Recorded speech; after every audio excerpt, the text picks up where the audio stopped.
De retour sur Africa 24, la troisième édition du Forum Paix et Sécurité en Afrique se poursuit. La lutte contre le terrorisme a été au centre des réflexions. La lutte contre le fléau et l'extrémisme violent revêt un enjeu de premier ordre pour l'avenir du continent. Cette question est au cœur de la troisième édition du Forum Paix et Sécurité en Afrique qui s'est ouvert ce lundi 5 décembre à Dakar. Africa 24 vous propose de suivre toujours ces débats, toujours en direct de la capitale sénégalaise. Question à vous, Monsieur le vice-président libyen, chargé de la réconciliation nationale, de ce gouvernement reconnu par la communauté internationale, puisqu'il existe d'autres tendances de pouvoir dans votre pays, comme chacun le sait. Alors, au moment où s'ouvrait hier, lundi, ce troisième forum de Dakar sur la paix et la sécurité, eh bien, on apprenait que les forces armées alliés au gouvernement que vous représentez et qui est reconnu donc par la communauté internationale, eh bien ces forces ont terrassé la branche libyenne du groupe État islamique dans ce fief de la ville de Sirte, naguère fief de Kadhafi, mais qui par la suite, à la suite du chaos libyen que l'on connaît, était le fief donc de ces djihadistes. Une question toute simple tout d'abord, est-ce que vous estimez que cette défaite du groupe terroriste pourrait favoriser la cohésion nationale libyenne, cette Libye qui est en quête d'unité nationale?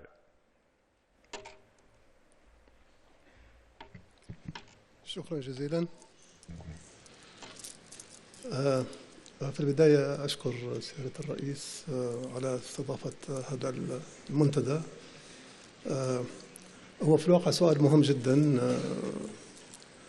نحن نحب أن نبشر أخوتنا الأفارقة هنا بأن فعلا قد تم القضاء على داعش في ليبيا وفي القارة الإفريقية في الواقع، لأن كانت من سرت ورح تنطلق وتتوسع في ليبيا وباقي أرجاء القارة غربا وشرقا وجنوبا أيضا.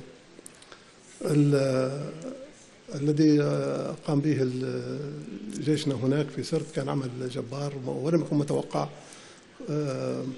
حين استلمنا نحن كمجلس رئاسي زمام الأمور في طرابلس كنا نعتقد أننا سنحتاج إلى تدخل دولي كالذي حدث في العراق وسوريا للقضاء على داعش، ولكن بفضل الحماس هؤلاء المقاتلين الذين جاءوا من مختلف المدن واستمروا في قتال ببسالة استطاعوا أن يصنعوا هذا النصر. يعني هو نصر ليبي صرف إلا بعض المساعدات التي لا ننكرها من قبل بعض الأصدقاء وعلى رأسهم الولايات المتحدة التي ساعدت كثيرا في تسديد ضربات دقيقة ومحددة لداعش في سرت. لم نكن أيضا نتوقع أن ننتهي منها بهذه السرعة، يعني كانت داعش متحصنة وكانت تحتمي المدنيين، وكما تعلمون مدينة سرت كان فيها مباني محصنة جدا انشأها القذافي في ذلك الوقت، ولكن ببسالة هؤلاء المقاتلين فعلا استطاعوا أن يدحروا داعش. يعني أتوقع أن أيام بسيطة، يوم أو يومين، سيتم تمشيط المنطقة بشكل جيد والقضاء على داعش نهائيا. ولكن انتصارنا على داعش في سرت هذا لا يعني أن تم القضاء عليها، لأن نحن نعلم جيدا أن هناك بعض الجيوب وهناك بعض المجموعات التي تسربت في مختلف المناطق والوديان، وقد يكونوا تحصنوا في الصحاري، وأيضا تحصنوا في بعض الصحاري، وأيضا لديهم خلايا نائمة في بعض المدن.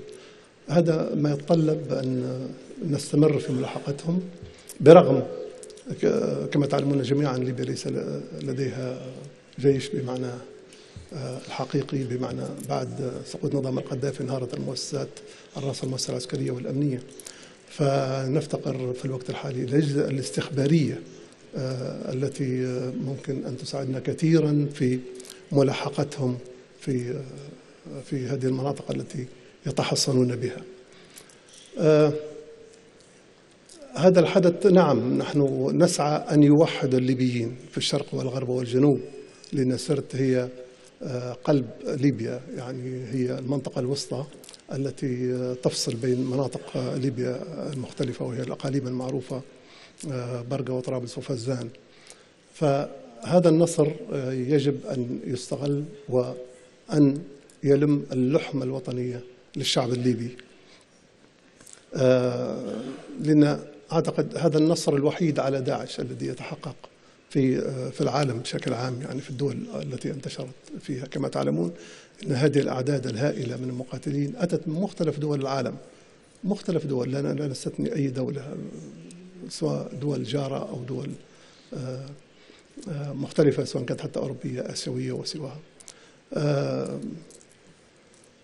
والطريقة التي كانوا يقاتلون بها كانت جدا شرسة جدا، وبأسهم لم يستثني أحدا، قتلوا العديد من الأبرياء، سواء كانوا من مصر أو سواء كانوا من أثيوبيا، وبعضهم مختلف الجنسيات الأفريقية والعربية وغيرها. يعني هذا النصر يحق لنا أن نحتفل به جميعا، لأن هذا سيسهم إسهام كبير في قطع الإمداد على بعض المجموعات التي تعمل في باقي الدول، على رأسها بوكو حرام، اللي تأكد أن هناك ارتباط وثيق بداعش في سرت. وهناك أيضا تواصل بشكل أو بآخر مع مجموعات القاعدة التي تنشط هناك وتتحرك شبه بحرية في خاصة في مناطق الجنوب الليبي وحتى الشمال. يعني هذا الأمر يتطلب أن يتم التنسيق الجيد بين بلداننا، يعني ما يحدث في ليبيا يؤثر تأثير مباشر على النيجر وعلى مالي وعلى تشاد والسودان والجزائر كما تعلمون، وتونس أيضا. وهناك خطر آخر حتى على أوروبا، لأن هؤلاء بسهولة ينتقلوا مع المهاجرين إلى الشمال. فنحن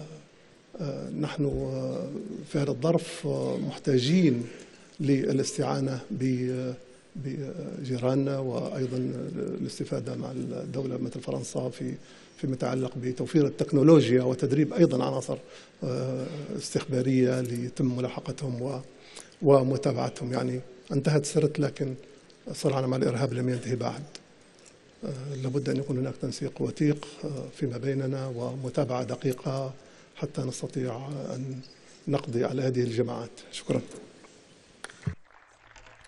Monsieur le Premier ministre, votre pays a accueilli récemment un sommet sous l'égide de l'Union africaine et de la communauté internationale sur les périls maritimes en Afrique.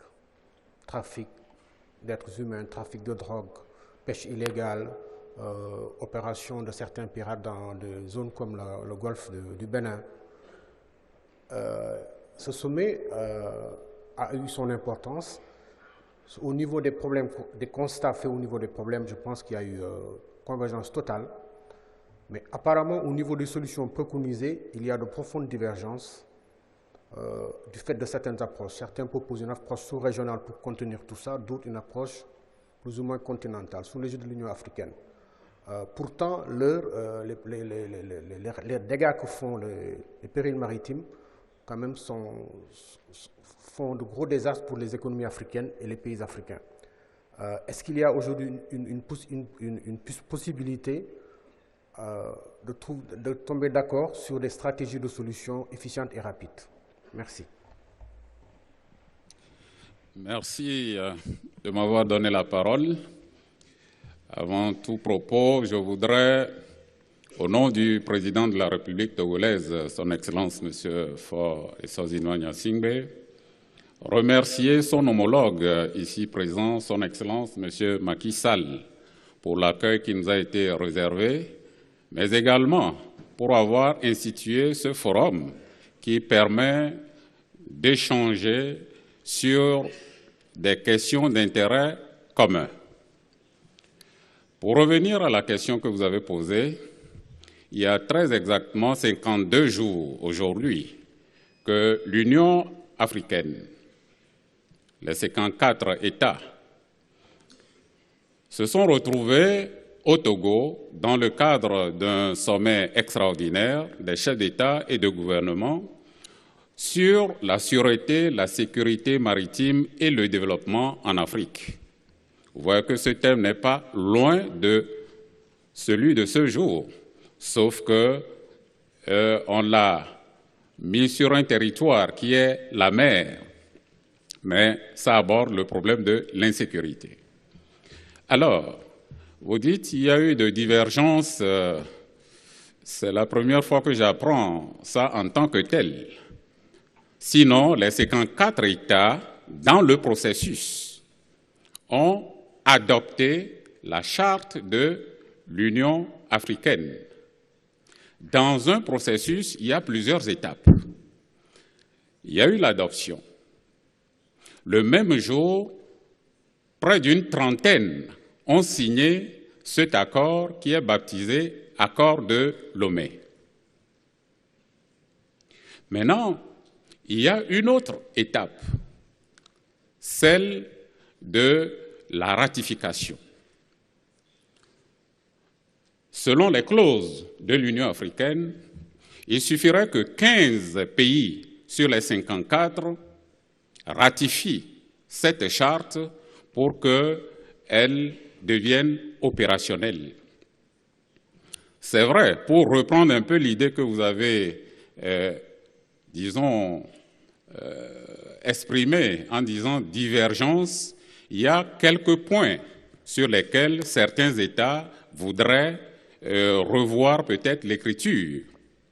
Et l'opportunité a été donnée à tous les pays qui pensent que certaines dispositions de la charte qui pourraient être améliorées puissent le faire.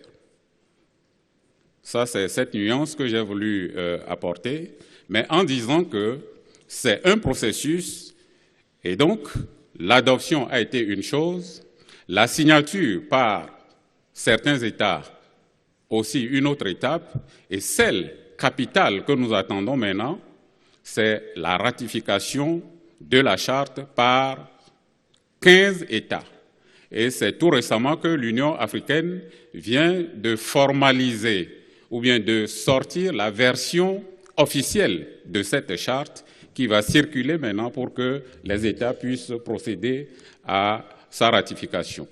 Et naturellement, vous savez que 90% des échanges commerciaux, que ce soit en importation ou en exportation, passent par la mer. Et si nos États, surtout le continent africain, on ne peut pas utiliser cet espace marin pour booster l'économie sur le continent, je crois que ce serait un vœu pieux, le développement durable et viable, partagé, c'est-à-dire inclusif. Alors, la charte de Lomé, ce qu'on doit retenir, c'est que les 54 États africains se sont mis d'accord pour créer un cadre juridique harmonisé, ce qui n'existait pas. Donc aujourd'hui, la charte constitue un cadre juridique harmonisé pour permettre à la fois une lutte préventive et un combat efficace contre les pirates, mais également contre les trafics d'armes, de drogue, d'organes humains. La drogue, les armes qui malheureusement déstabilisent nos pays. Et aussi, cette charte a un volet qui aborde la pollution marine. Il faut lutter aussi contre la pollution, ne pas faire des océans, des mers, des déchets, des lieux où on doit laisser tout ce que nous ne voulons pas sur le continent. Voilà un peu la quintessence de ce que constitue la charte de Lomé, que nous saluons encore de cette tribune, nous saluons tous les chefs d'État et de gouvernement qui ont œuvré pour que l'Afrique dispose enfin d'un cadre juridique harmonisé pour lutter contre tous ces fléaux, et je vous remercie. Monsieur le Premier ministre du Mali. Merci bien. Je crois que le Mali est un pays qui mesure le rôle et l'importance de la sécurité. La sécurité elle-même est multidimensionnelle. Une sécurité des personnes, sécurité venant de l'environnement, sécurité venant des décisions politiques. Le développement, la démocratie reposent effectivement sur la sécurité. J'en donne quelques exemples. Pour satisfaire aux exigences démocratiques, telles que stipulées dans l'accord, il fallait organiser des élections communales. Il fallait installer des autorités légitimes, investies de la confiance des populations. Le 20 novembre dernier, nous avons organisé des élections communales. Sur 703 communes, 650 ont pu organiser les élections. Les autres n'ont pas pu le faire, ou les urnes sont détruites, ou des attaques ont été faites. Donc c'est vous dire que s'il n'y a pas de la sécurité, la démocratie elle-même perd des plumes. Puisque nous avons choisi d'améliorer les conditions de vie et d'existence des populations, ceci nous a amenés à nous engager dans des projets novateurs, des projets d'infrastructure. Il fallait construire des routes, il fallait construire des écoles. Et cela avec l'aide de nos partenaires, que je tiens à saluer ici. Mais chaque fois qu'un chantier ouvre et progresse, les ouvriers sont attaqués, faute de sécurité. Là encore, le développement perd de plumes. Pour quelles raisons avait-on l'habitude de dire qu'il n'y a pas de développement sans démocratie, qu'il n'y a pas de démocratie sans développement? Mais en réalité, aujourd'hui, nous sommes convaincus, nous au Mali, que tant qu'il n'y a pas ce soubassement sécuritaire, les actions sont vouées à l'échec. Il n'y a absolument pas de doute sur ce plan-là. Alors c'est vous dire que nous sommes aujourd'hui engagés, en tout cas pour notre part, avec l'aide de la communauté internationale, avec l'aide de nos partenaires, pour qu'au moins cette sécurité puisse être au rendez-vous. D'autant plus que, qu'est-ce qui intéresse le terrorisme? Il ne faut pas qu'il y ait des moyens de communication. Il ne faut pas qu'il y ait des voies de communication que les populations peuvent emprunter. Il faut que l'on reste dans un no-man's land pour laisser libre cours à l'économie criminelle. Donc vous avez raison d'établir une relation dialectique entre les trois, la sécurité, le développement et la démocratie. Je vous remercie. Mais voilà, nous sommes au terme donc de ce panel. On n'a pas, en tout cas nous personnellement, Abdoulaye et moi, ressenti le temps passer. Merci Monsieur le Président Macky Sall, merci Monsieur le Président Mouhamadou Bouhari, Monsieur le Président du Cap-Vert Jorge Carlos Fonseca, de même qu'à vous, Monsieur le Vice-président libyen Moussa El Koni. Merci à vous Modibo Keïta, Premier ministre du Mali, ainsi qu'à vous, Komi Selom Klassou, et enfin à vous, Monsieur le ministre de la Défense, Jean-Yves Le Drian. Et grand merci à vous, Mesdames et Messieurs, d'avoir assisté à ce panel. Je cède la parole à Monsieur le Président Macky Sall, donc pour clôturer ce 3e Forum international de Dakar sur la paix et la sécurité. Merci à vous.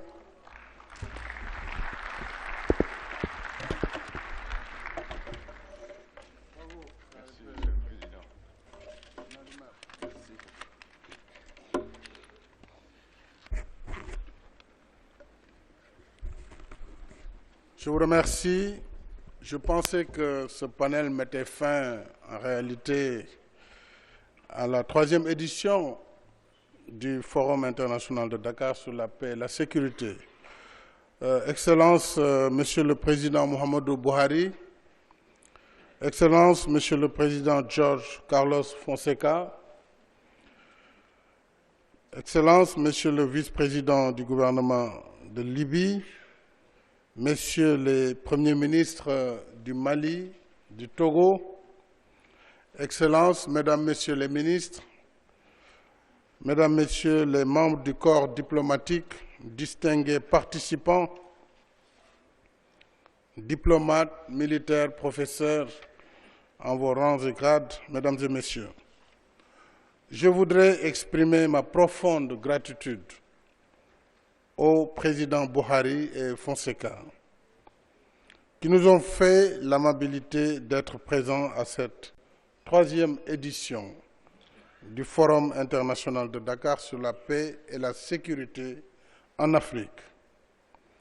Remercier également les chefs d'État qui sont représentés par leur Premier ministre et le vice-président, ainsi que ceux qui n'ont pas pu venir, comme le président Salva Kiir, qui était presque sur le chemin, et surtout remercier l'ensemble des partenaires qui ont permis la réussite de ce forum.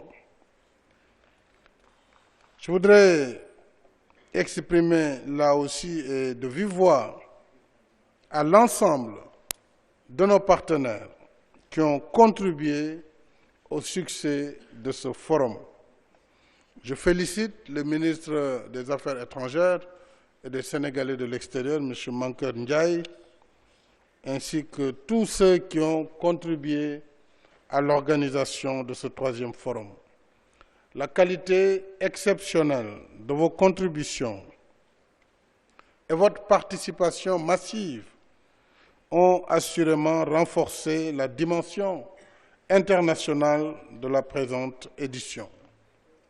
En novembre 2015, moins d'une semaine après la clôture du 2e forum de Dakar, au cours duquel, vous vous rappelez, nous évoquions la profonde interdépendance de la sécurité en Afrique et en Europe, de terribles attaques endeuillèrent la France. Cette année, des pays africains jusque-là épargnés par ce fléau, tels que la Côte d'Ivoire, le Burkina Faso, ont été frappés par le terrorisme. C'est dire que la menace est globale et que nul n'est à l'abri.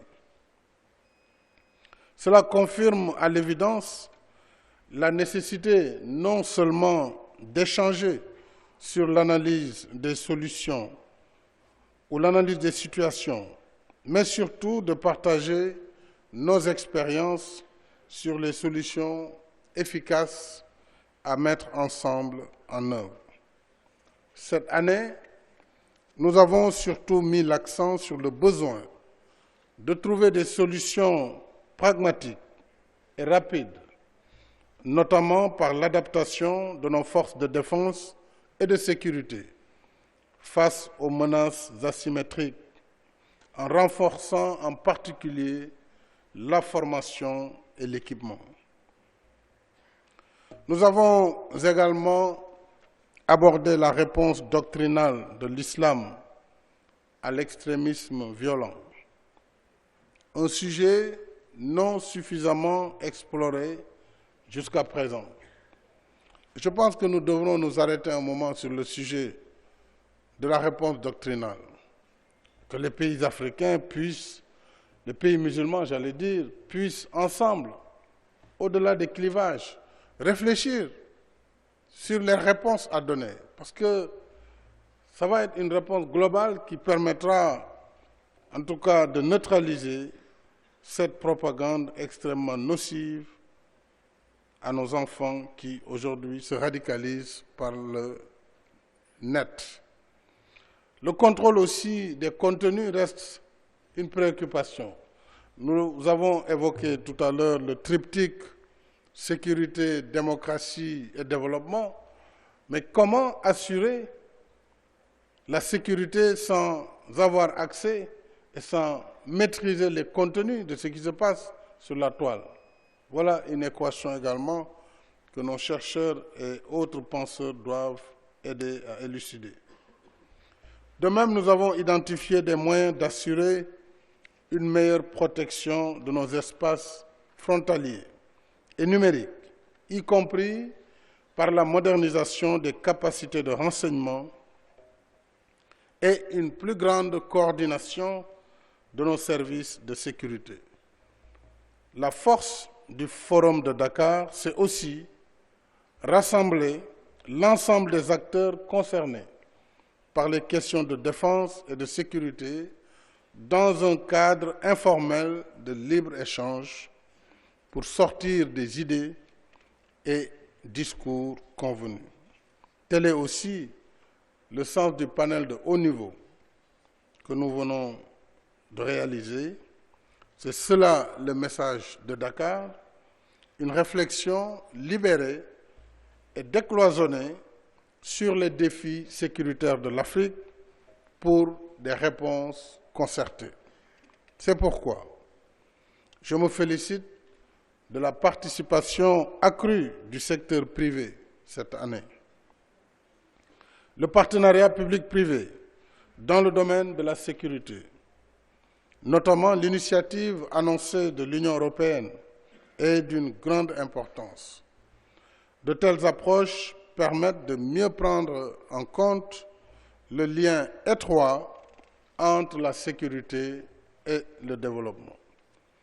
Cette dynamique de mobilisation doit être maintenue et renforcée, car face à nous, nos adversaires ne désarment pas. Il faut dès à présent et rapidement s'atteler à la préparation du prochain forum de 2017 dans une démarche anticipative qui porte notre vision stratégique de la sécurité du continent. C'est pourquoi je pense que l'équipe qui a organisé le forum pourra mettre très rapidement à disposition l'ensemble des conclusions issues des ateliers et des différents panels à la disposition de l'ensemble des participants. Je déclare clos les travaux de la 3e édition du Forum international de Dakar sur la paix et la sécurité en Afrique. Je vous souhaite un bon retour dans vos pays respectifs et vous donne rendez-vous, Inch'Allah, l'année prochaine pour la 4e édition de notre forum. Je vous remercie.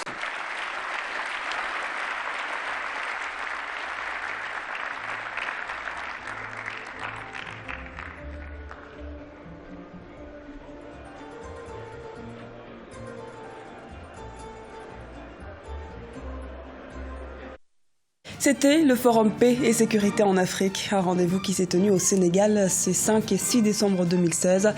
Merci pour votre fidélité. Restez sur Africa 24, l'actualité continue.